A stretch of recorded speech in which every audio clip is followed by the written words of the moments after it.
friends, welcome back to my channel. Today we're here for another review in the series 30 More Reviews in 30 Days. Today we're talking about The Gods of Tango by Carolina de Robertis. And Carolina de Robertis, the author, is of Uruguayan descent. I'm not sure exactly where she was born, but her bio says that she grew up in a Uruguayan family, and her family, I suppose, lived in several places, including Europe and the United States. She now lives in the United States, but she took a story and set it in Italy and Argentina.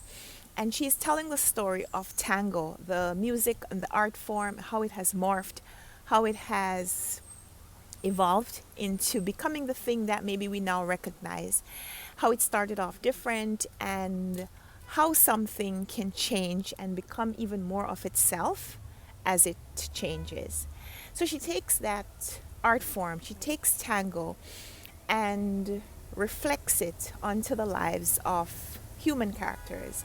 And I found that to be so inventive, so interesting, because she uses this platform, this art evolution, as a platform to talk about transgender.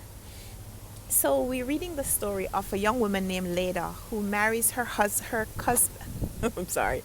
She's telling the story of a young woman in Italy who marries her cousin, and it's strange to me because it's not something that happens in our time and place. This young woman makes a promise to her, or she and her cousin exchange promises right before he leaves. He's going to South America to look for opportunities, and they make a promise to each other. And so the cousin leaves, and while he is away, I guess he makes something of himself to the point where he's not able to send for his betrothed. And so they get married while the cousin is not present. So his father stands in for him at the wedding, and later marries him with her husband not being present. And so she travels to Argentina to be reunited with her husband, even though they've never seen each other as man and wife. And it takes 20 days for her to get there, because this is happening in the early 1900s. I think 1913 is when the story starts. And on her way there, she meets some people, and she is having these conversations, and we're seeing how she is acquiring a new sense of self just from this voyage. But it doesn't end there, because when she gets to Argentina, she finds out that her husband has been killed. He's become involved in some political strife, some strike at his job. There's labor movement developing, I suppose, and he's been killed.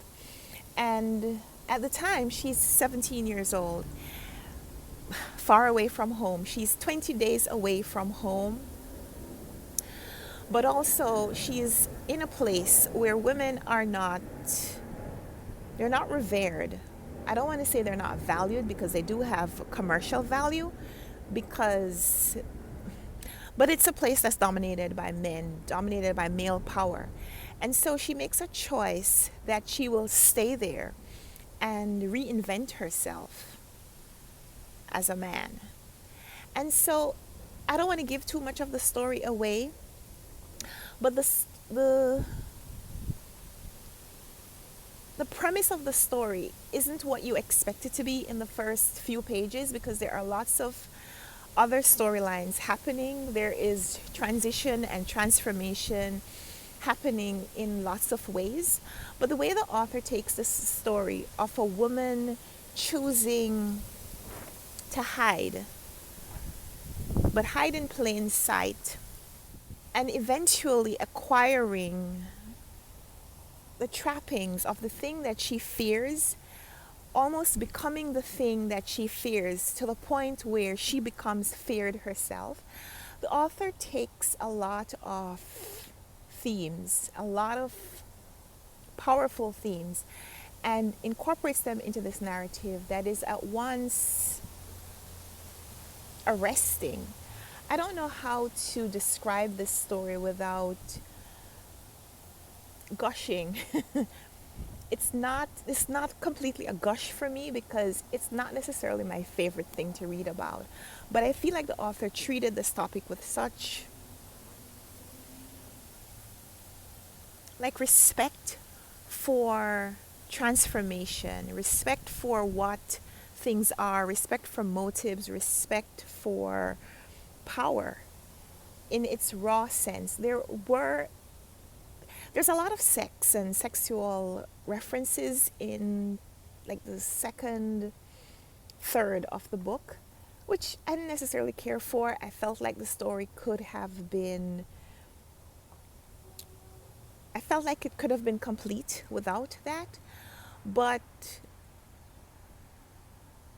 it's also a way for the author to treat some other subplots, because there are lots of other things happening. There are lots of secrets. There are a lot of people living with secrets in their lives, and it's how each one reveals or conceals themselves, who they choose to reveal themselves to, and why, and what happens when they don't.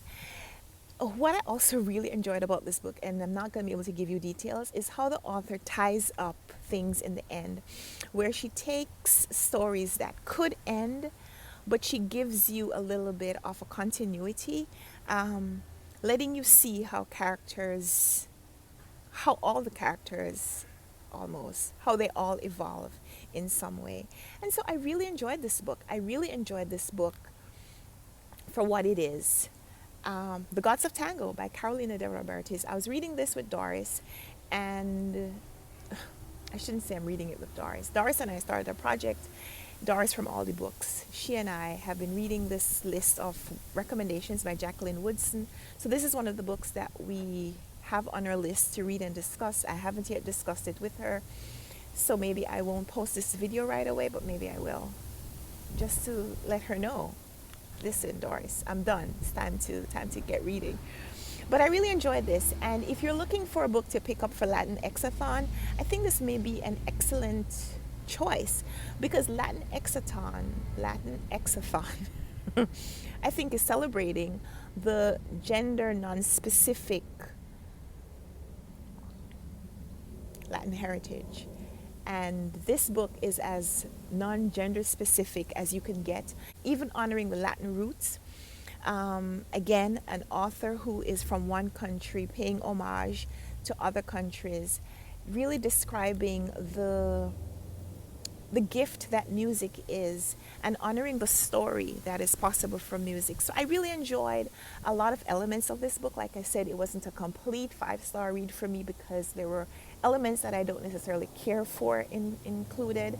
But I think the book itself, the narrative itself, the exploration of the themes was just so powerful that it merits a look if you are looking for something to pick up in this genre. So The Gods of Tango by Carolina de Robertis is my most recent read.